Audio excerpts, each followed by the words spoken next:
5 دهقانزن در ناحیه قبادیان ولایت ختلان پس از 4 سال تلاش و بحث‌های دادگاهی به 150 ساتق زمین کشتی که در سال 2013 از جانب رئیس خواجگی دهقانی گرفته شده بود دوباره دستیاب شدند.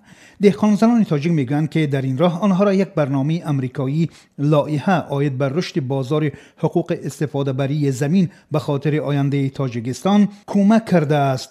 دادگاه اقتصادی ولایت ختلان شکایت کاساسیونی رئیس خواجگی دهقانی مفصوم به شریف جان ناحیه قبادیان را در هفته گذشته بررسی نموده اخراج زنان دهقان از این خواجگی را نادرست شمارده حق دوباره آنها به زمین را برقرار کرده است. نادره صدیقه و وکیل مدافع دهقان زنان روز 5 دکبر به رادیو آزادی گفت اخراج این کارگران از جانب رئیس خواجگی غیر قانونی صورت گرفته است. علیه اونجا به اقلا 67% سهامداران اشتراک کردنش در کار.